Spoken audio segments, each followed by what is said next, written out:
Guys, कैसे हैं आप लोग? आई होप बढ़िया होंगे। गाइस, इस वीडियो में हम डिस्कस करेंगे कि रीजनिंग के मेंस के मॉक कैसे अटैम्प्ट करना है।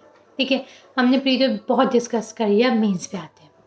गाइस, अगर मेंस की बात करें ना, तो लोग बच्चों के मेंस में मार्क्स इसलिए इम्प्रूव नहीं होते क्योंकि वो 1 मार्क्स के क्वेश्चन पे ज़्यादा फोकस करते हैं एज़ कम्पेयर टू 2 मार्क्स। ठीक है, बच्चों को बच्चे क्या करते हैं जब मॉक अटैम्प्ट करते हैं ना, तो उन्हें लगता है कि 1 मार्क्स के क्वेश्चन से मार्क्स गेन करना ईजी होगा एज़ कम्पेयर टू 2 मार्क्स, क्योंकि 1 मार्क्स के क्वेश्चन ड्यूरेबल होते हैं। ऐसी बच्चों की थिंकिंग है। ठीक है, और 1 मार्क्स के क्वेश्चन कम टाइम लेते हैं और जल्दी हो जाते हैं, वहीं 2 मार्क्स के क्वेश्चन ज़्यादा टाइम लेते हैं और हम उसमें फंस भी सकते हैं। ये थिंकिंग है बच्चों की। ठीक है, तो उन्हें लगता है कि क्या कहते हैं 2 मार्क्स के करने से अच्छा हम 1 मार्क्स से ज़्यादा गेन कर लेंगे, बट ऐसा नहीं है। लिटरली ऐसा नहीं है। अगर रीजनिंग में मार्क्स लाने हैं ना गाइस, तो आपको 2 मार्क्स के क्वेश्चन अटैम्प्ट करने ही पड़ेंगे, क्योंकि मेंस में ना कुछ भी ईजी नहीं होता, कुछ भी नहीं। आपके 1 मार्क्स का क्वेश्चन भी उतना ही टाइम लेगा और 2 मार्क्स के क्वेश्चन भी उतने ही टाइम लेंगे।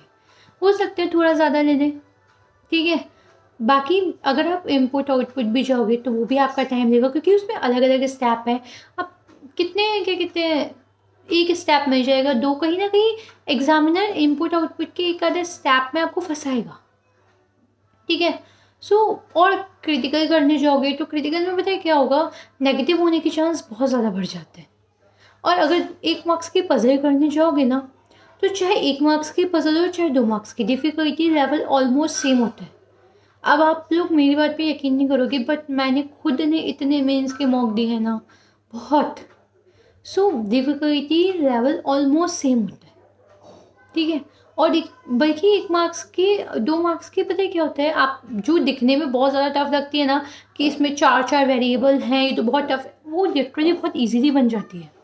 और अब हमें लगता है, हमारी back of the mind thinking है कि इसमें 4 वेरिएबल है तो ये बनने में टफ है, बट वो बन जाती है। 2 मार्क्स की पजल्स बनती हैं।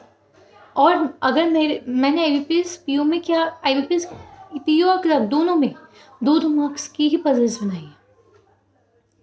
IBPS क्लर्क में मैं 20 क्वेश्चन करके आई थी, सारे 2-2 मार्क्स के, जिसमें से मेरा एक गलत हो गया। 37.5 मेरे मार्क्स है।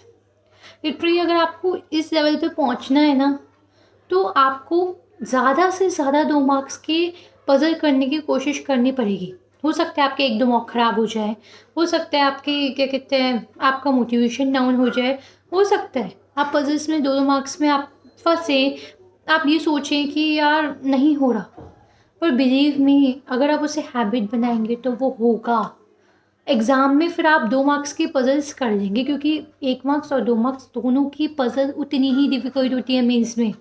ये बस हमारा मिथ है। 1 मार्क्स की भी पजल बनने में बहुत ज़्यादा टाइम ही लेगी जितनी 2 मार्क्स की लेगी। तो आप तो उतने ही टाइम में आप 2 मार्क्स के क्वेश्चन कीजिए और ज़्यादा मार्क्स गेन करने की कोशिश कीजिए। एक बार मेरे कहने पे कुछ दिन तक सेम स्ट्रेटेजी मेंस में फॉलो कीजिए।